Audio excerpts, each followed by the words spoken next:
आज आप लोग फोटो देख के ही सोच रहे होंगे कि मैं क्या बताने वाली हूँ। पूरी दुकान लगा के आपको दिखा रही हूँ। तो बस यही समझ लीजिए, आज पूरी जो बेकिंग की हमारी दुकान होती है, बेकिंग का ए टू जेड पूरा जितना फुल मटेरियल होता है उसको कहाँ रखना चाहिए, इस चीज़ को लेके बहुत ज़्यादा लोगों में कन्फ्यूजन रहता है कि whiप क्रीम को कहाँ स्टोर करें, चॉकलेट को कहाँ स्टोर करें, फॉन्डेंट को कहाँ रखें, फ्रिज में रखें या फ्रिज के बाहर रखें।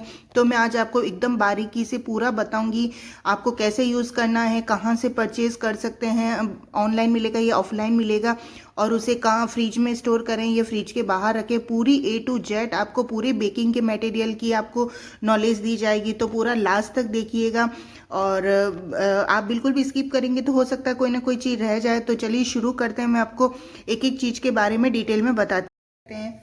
सबसे पहले मैं आप लोगों को बताती हूँ, जो सबसे इम्पोर्टेंट चीज़ होती है वो होती है प्रीमिक्स। प्रीमिक्स जो होता है बेसिकली, जो आप जब भी कभी भी खरीदें तो एक चीज़ ध्यान में रखें कि हमेशा प्रीमियम क्वालिटी का ही होना चाहिए। ये देखिए, इधर इस जगह पर लिखा हुआ रहेगा प्रीमियम क्वालिटी, तो हमेशा याद रखें कि प्रीमियम क्वालिटी का ही लें।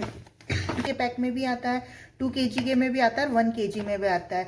ये आपको ऑफलाइन और ऑनलाइन दोनों तरीके से अवेलेबल हो जाएगा। आप चाहें तो ऑनलाइन भी मंगा सकते हैं, ऑफलाइन या ऑनलाइन भी मंगा सकते हैं। इसमें मेन इंपॉर्टेंट चीज़ जो होती है, आप लें तब हमेशा इसमें यहाँ पे लिखा हुआ रहता है मैन्युफैक्चरिंग डेट। हमेशा ध्यान रहे कि एकदम न्यू पैकिंग ही लें, क्योंकि इसमें 3 महीने तक ही यूज़ करने का होता है। तो 5 kg का पैक आप तभी लें जब आपके केक ऑर्डर्स बहुत ज़्यादा आते हैं, अदरवाइज एक्सपायरी हो जाएगा। एक्सपायरी होने के बाद केक का बेस बहुत अच्छे से नहीं बनेगा और वो फूलेगा भी नहीं। तो इसमें मैं आपको बताऊंगी कि प्रीमिक्स में आप गुडरिच का हो गया, प्रिस्टाइन का हो गया, और ट्रोपोलाइट का हो गया, इस तरह के कई अच्छे अच्छे ब्रांड के हैं। ये अभी मैं जियोन का लेके आई हूँ, ये भी काफ़ी अच्छा है, इससे भी केक का स्पंज बहुत अच्छा बनता है। तो ये आपके एरिया पे डिपेंड करता है कि आपके एरिया में कौन सा अवेलेबल है, आप वो वाला ले सकते हैं।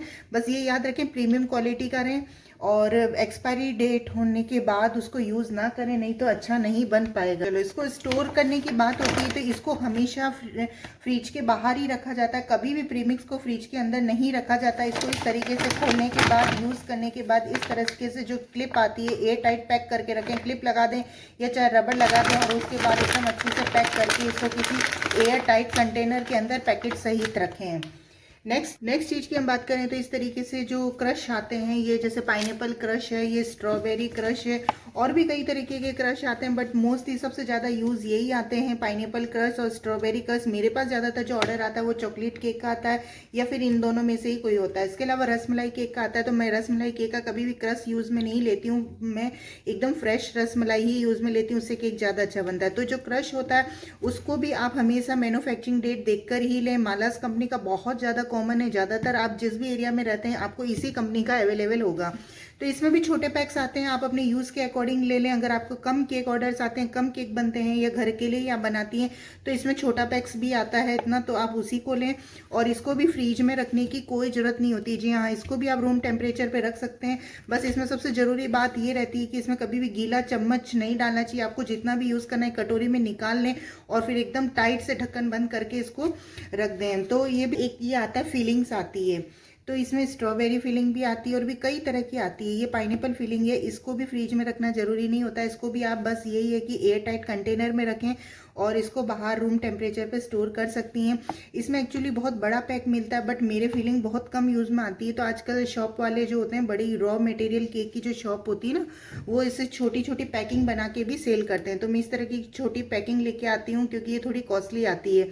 तो मैं इसका बड़ा पैकिंग नहीं लेती हूँ एक्सपायरी होने के बाद, क्योंकि वो वेस्ट हो जाता है। केक का सामान जितना भी आप यूज़ में लेती हैं, बस एक चीज़ बहुत ध्यान में रखें, हमेशा मैन्युफैक्चरिंग डेट देखकर ही लें, और एक्सपायरी चीज़ों को कभी भी यूज़ में ना लें। टेस्ट में बहुत ज़्यादा फ़र्क हो जाएगा, टेस्ट खराब हो जाएगा। थर्ड नंबर पे सबसे ज़रूरी चीज़ ये है हमारे कलर्स। कलर जो होते हैं आपके ऊपर है, आप किस तरीके का यूज़ करती हैं। ड्राई फूड कलर भी आता है पाउडर फॉर्म में जो होता है, इसके अलावा लिक्विड कलर्स भी आते हैं, और जेल कलर भी आते हैं। तो ये तो मैं आपको जो दिखा रही हूँ, ये मेरे पास हैं, ये सारे हैं जेल फूड कलर्स हैं। मोस्टली ज़्यादातर जितना भी मैं केक बनाती हूँ सब मेरा इन कलर में काम चल जाता है। और मैं आपको वो भी दिखा देती हूँ, ये देखिए, ये इस तरह के जो होते हैं ये हैं लिक्विड फूड कलर। लिक्विड वाला क्या होगा कि बन तो जाता है, इसको भी आप केक में तो यूज़ कर सकती हैं, बट क्या होगा आपको बहुत ज़्यादा क्वांटिटी में डालना पड़ेगा। ज़्यादा क्वांटिटी में डालने से क्या होता है कि कई बार हमारी क्रीम जो है वो मेल्ट हो जाती है। इसलिए जहाँ तक कोशिश करें लिक्विड कलर ना यूज़ करें। व्हिप क्रीम में यूज़ करने के लिए हमेशा जेल कलर ही खरीदें। जेल कलर में मैजिक कलर्स के कलर बहुत अच्छे आते हैं, खाली 1-2 ड्रॉप डालने से ही बहुत अच्छा कलर आ जाता है। ये थोड़े से कॉस्टली होते हैं बट बहुत ज़्यादा चलते हैं। इसमें भी आप 3 साल तक यूज़ में ले सकते हैं। जो मैन्युफैक्चरिंग डेट होती है वो देख के लें, नई पैकिंग लें और आराम से आप 3-4 साल तक इनको यूज़ में ले सकती हैं। इसको भी आपको बिल्कुल भी फ्रीज में रखने की कोई ज़रूरत नहीं होती है। इसको भी एकदम टाइट बंद करके हमेशा रूम टेम्परेचर पर ही आपको रखना है। तो मैं इस तरह के एक छोटे से बॉक्स में इसको रखती हूँ। सारे कलर को एकदम सीधा रखती हूँ, इस तरह से आप टेढ़ा नहीं रखती, नहीं तो लीक हो जाते हैं। सीधा करके मैं एक बॉक्स में इसको अरेंज करके रखती हूँ। ये कुछ फूड एसेंस है जो हम केक बनाते समय खुशबू के लिए और फ्लेवर के लिए डालते हैं। तो ये पाइनएप्पल, स्ट्रॉबेरी, वनीला और ये रसमलाई, ये सारे एसेंस है। तो एसेंस को भी आपको मैन्युफैक्चरिंग डेट देख के लाना है, न्यू पैकिंग लानी है। आराम से आप 3 से 4 साल तक यूज़ में ले सकते हैं इनको, जब तक कि एक्सपायरी नहीं होते। प्लस आपको यूज़ कर थोड़ा सा ही डलता है, तो थोड़ा सा डालने के बाद एकदम एयर टाइट पैक करके इसको रूम टेम्परेचर पर ही रखना है, बाहर ही रखना है, फ्रिज में रखने की कोई ज़रूरत नहीं है इनको भी। और सबसे इम्पॉर्टेंट चीज़ जो सबसे ज़्यादा लोगों को डाउट रहता है वो होता है ये डार्क कंपाउंड। जो हम चॉकलेट फ्लेवर केक जो बनाते हैं उसमें यूज़ में लेते हैं ना, डार्क कंपाउंड जो होते हैं, या फिर ये वाइट कंपाउंड जो होते हैं जिससे हम गार्निशिंग बना के डालते हैं। तो ये जो कंपाउंड्स होते हैं लोगों को बहुत कन्फ्यूज़न रहता है इसको कहाँ स्टोर करें। तो जो डार्क कंपाउंड या कोई भी वाइट कंपाउंड कोई भी होता है, इसको आपको फ्रिज में नहीं रखना है। जी हाँ, इनको फ्रिज में नहीं रखना है, इनको बाहर ही स्टोर करके रखना है। प्लस एक बॉक्स के अंदर, एयर टाइट कंटेनर के अंदर रखें इसको कि इसमें मॉइस्चर ना जाए। अगर आपके यहाँ पे बहुत ज़्यादा गर्मी पड़ती है, बहुत ज़्यादा गर्मी है ना, जैसे राजस्थान के कुछ एरिया हैं जहाँ बहुत ज़्यादा गर्मी पड़ती है, या आप जहाँ भी रहते हैं वहाँ का टेम्परेचर बहुत ज़्यादा रहता है, तब आप इनको फ्रिज में रख सकती हैं। और अगर आपके नॉर्मल टेम्परेचर है या गर्मी है, मतलब 48 डिग्री टेम्परेचर तक अगर है, तो आप इनको बाहर ही रखें। क्योंकि और अगर आप फ्रिज में भी इसको रखती हैं तो एकदम पैक करके रखें, एकदम टाइट, इसको एकदम बंद करके पैक करके डब्बे के अंदर डाल के रखें।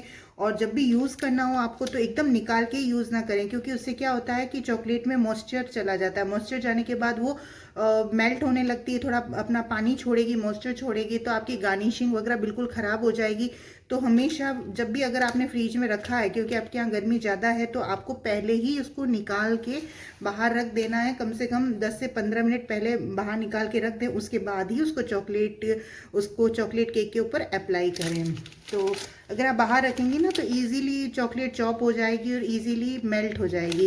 फ्रिज में रखने के बाद मॉइस्चर जाने के बाद बहुत मुश्किल आती है चॉकलेट को वापस से मेल्ट करने में। ये देखिए, जैसे मेरा ये यूज़ किया हुआ है डार्क कंपाउंड, तो मैं इसको इस तरीके से इसे रबर लगा के और एकदम ऐसे पैक करके रखती हूँ। तो थोड़ा सा मेरा बचा हुआ है इसमें, मैं इसको कभी भी फ्रिज में नहीं रखती हूँ। इस तरीके से ही जो बचता है ना उसको एकदम अच्छे से पैक करके और इसमें रबर बैंड लगा के इसको एक बॉक्स के अंदर डाल के रखती हूँ। उसके बाद होता है टूटी फ्रूटी। टूटी फ्रूटी कई बार हम कई केक में काम में लेते हैं। अभी जैसे प्लम केक बन रहा है, ड्राई फ्रूट या चेरी केक जो भी बनता है उसमें हम लोग काम में लेते हैं ना टूटी फ्रूटी। उसको भी अगर ज़्यादा यूज़ में होता है तब तो आप ठीक है बाहर रख सकती हैं, और कम यूज़ में लेती हैं, आपने बड़ा पैक खरीद लिया, तो फिर आप उसको बंद करके अच्छे से एयर टाइट करके फ्रिज में ही स्टोर करें, अदरवाइज़ वो ख़राब हो जाएगी।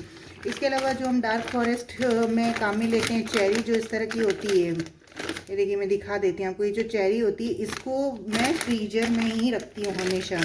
इसको एकदम अच्छे से पैक करके और फ्रीजर में रखती हूँ, और यूज़ करने से पहले इसको थोड़ी देर पहले बाहर निकाल देती हूँ। एक बार एकदम क्लीन वाटर से इसको वॉश कर लेती हूँ, क्योंकि कई बार क्या होता है इसका जो कलर होता है ना, वो अगर वाइट क्रीम के ऊपर अप्लाई करते हैं तो थोड़ा पिंक पिंक हो जाता है, कलर निकलता है। तो उसको मैं एक बार वॉश कर फिर ही केक के ऊपर अप्लाई करती हूँ। तो इसको आप फ्रीज में स्टोर करें।